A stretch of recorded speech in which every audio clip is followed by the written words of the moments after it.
एक दोस्तों गलती और बहुत ज़्यादा सब लोग कर रहे हैं, यहाँ पे सीसाइड को हल्के में ले रहे हैं। हम पीवाईक्यूज कर लें ऑलमोस्ट 20 साल के, साथ ही साथ आई दृष्टि कर लें। दोस्तों ट्रस्ट में क्या है, सब लोग बोलते हैं ना कि बार बार रिवाइज कीजिए, क्यों? क्योंकि जब एग्जाम में जब क्वेश्चन आता है, एग्जाम में क्वेश्चन आया तो आपको पहला ऑप्शन आ रहा है, दूसरा ऑप्शन भी आ रहा है। यहाँ पे ध्यान देने की बात ये भी है कि आई दृष्टि में और घटनासार में दोनों में ही चीजें क्या है, कॉमन है। तो जो चीजें कॉमन है, तो जो चीजें आपको दोनों ही सोर्सेस में मिल रही हैं, आप उनको क्रैश में लगा दीजिए। तो इससे hello everybody, this is me Altamas Mansoori and you are watching educator Altamas 2.0।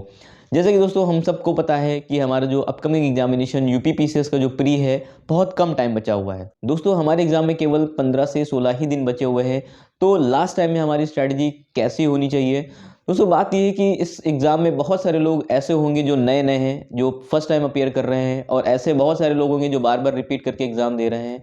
और दोस्तों ऐसे भी बहुत सारे लोग हैं जो ऑलरेडी सेलेक्टेड हैं और दोस्तों वो भी अपना एग्ज़ाम दे रहे हैं फिर से अपनी रैंक को इम्प्रूव करने के लिए।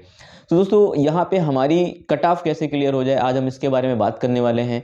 प्रीवियस ट्रेंड को देखते हुए देखा गया है कि सबसे ज़्यादा जो क्वेश्चन बनते हैं वो हमारे करंट अफेयर से बनते हैं। करंट अफेयर हमारे लिए मोस्ट इंपॉर्टेंट हो जाता है, जो ऑलमोस्ट 30 से लेकर के 40 क्वेश्चन तक की यहाँ पे डोमिनेट करता है।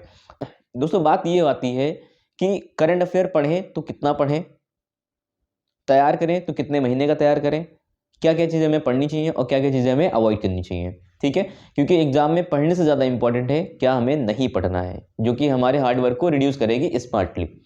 जिसने भी अभी तक की करंट अफेयर नहीं पढ़ा है, मेरे प्यारे साथियों, परेशान होने की ज़रूरत नहीं है, अभी भी हमारे पास टाइम इनफ है। दोस्तों करना क्या है, ज़रा ध्यान देते हैं। हमारे पास है दृष्टि की आई वाली बुक, जो कि ऑल टाइम फेवरेट रही है हमारे यूपीपीएससी या फिर पीसीएस के एग्जाम को लेकर के।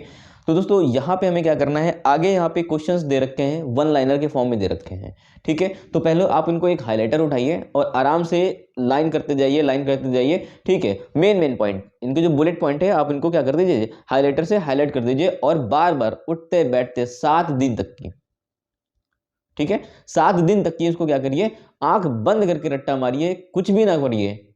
अभी तक के आपने स्टैटिक पोर्शन में जितनी भी चीजें पढ़ ली हैं, दैट इज क्वाइट इनफ। ठीक है, अब आपको क्या करना है, आई दृष्टि पे, और एक छोटी सी बुक और आती है घटनासार की। ठीक दोस्तों, यहाँ पे ध्यान देने की बात ये भी है कि आई दृष्टि में और घटनासार में दोनों में ही चीजें क्या है, कॉमन है।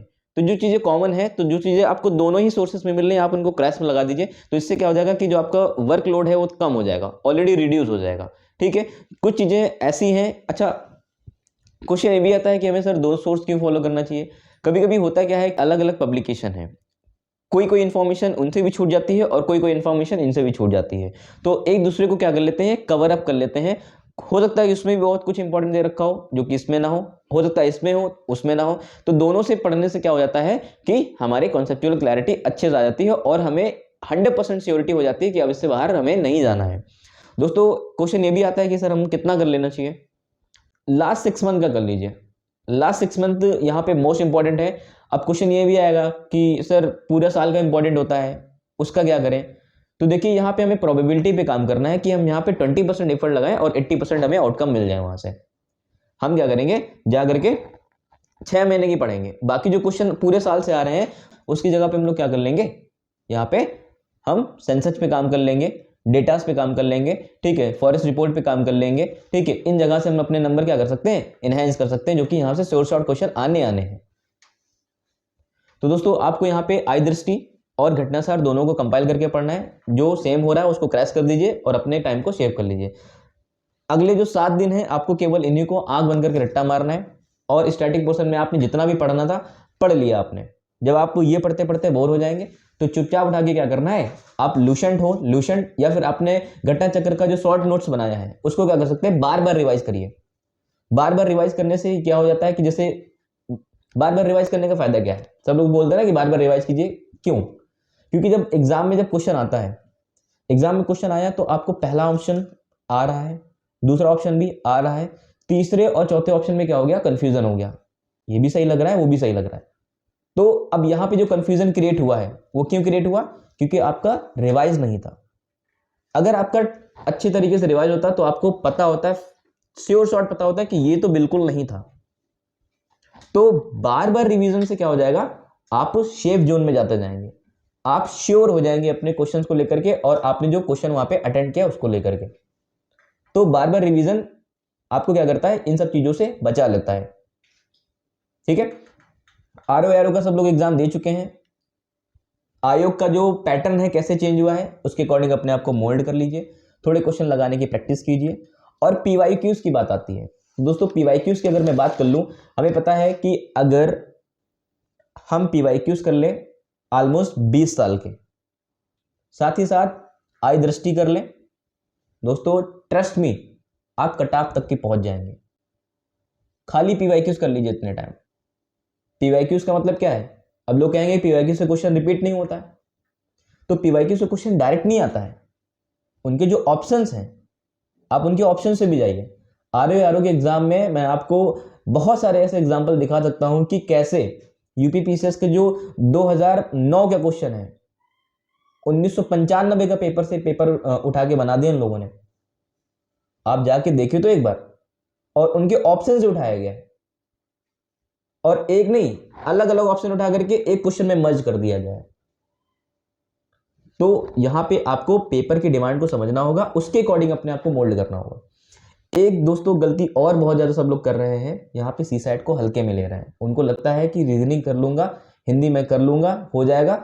आप एक बार करके देखिए, अगर आपने यहाँ पे जीएस में जितनी भी मेहनत की है, जितना भी हार्ड वर्क किया है, जितना भी यहाँ पे चीजें पुट ऑन की, सब बेकार हो जाती हैं अगर आपका सीसैट क्लियर नहीं होता है। सो मेरे प्यारे साथियों, आपको जीएस के साथ साथ क्या करना है, इक्वली इंपॉर्टेंट देना है। रोज रीजनिंग सॉल्व कीजिए, ओवर कॉन्फिडेंस में मत रहिए कि हम कर लेंगे, एग्जाम हॉल में बैठेंगे हो जाएगा ये वो। एक क्वेश्चन 33% तो लाना होता है ना, अगर एक क्वेश्चन भी आपको नहीं हुआ तो दोस्तों आप गेम से पूरी तरीके से बाहर हैं। सीसैट का पेपर आजकल ऐसा आ रहा है कि जो लोग ऑलरेडी सिलेक्टेड है, ट्रेनिंग में है या फिर ड्यूटी में है, वो लोग आके दे रहे हैं, उनसे सीसैट क्लियर नहीं हो रहा है। तो सीसैट को यहाँ पे हल्के में ना लीजिए, पेपर तक की आप सीसैट को अच्छे से करते रहिए और पीवाईक्यू करिए, सीसैट को ध्यान में रखिए, दृष्टि घटनासार को लगाइए। अगले इतने दिनों में आपको यही करना है और जितना भी पढ़ लिया आपको एक टाइम शेड्यूल बना लीजिए, कितने घंटे रिवाइज करना है, इतने घंटे ये रिवाइज करना है, इतने घंटे मुझे इस पे देना है, और चुपचाप आंख बंद करके चुपचाप केवल पढ़ाई पे काम कीजिए। बाकी चीजें इतने टाइम सब बेकार है, टाइम वेस्ट करने की जरूरत नहीं है। क्योंकि एग्जाम टाइम में क्या होता है, आपकी जो एफिशिएंसी का लेवल होता है और जो काम करने का एफिशिएंसी लेवल जो होता है और जो काम करने का तरीका होता है वो बदल जाता है। आपकी बॉडी ज़्यादा परफॉर्म करती है, आपकी बॉडी ज़्यादा आउटकम्स निकालती है, आपका दिमाग बहुत ज़्यादा फास्ट काम करता है। तो यहाँ पे अगर आप ऐसा नहीं कर रहे हैं तो भी आप लॉस करेंगे। ठीक है, तो थोड़े ज़्यादा और स्टडी को डिवोट कीजिए, थोड़ा ज़्यादा से ज़्यादा टाइम एक्सपेंड कीजिए उस पर, एंड डेफिनेटली आप पाएंगे कि आप कट ऑफ क्लियर कर रहे हैं। सो माय फ्रेंड्स, से जल्दी मिलते हैं आपको नेक्स्ट वीडियो में और ज़्यादा इंटरेस्टिंग टॉपिक के साथ में। और दोस्तों नेक्स्ट वीडियो जो आएगी उसमें मैं बताऊंगा कि इतने लिमिटेड टॉपिक्स हैं, अगर आप इनको गो थ्रू कर लेते हैं डैम श्योर आप फटाफट क्लियर करेंगे। तो आप हमारे साथ बने रहिएगा। अगर हाँ चैनल पर नए हो तो चैनल को सब्सक्राइब कर लीजिए। Thank you so much for watching this video.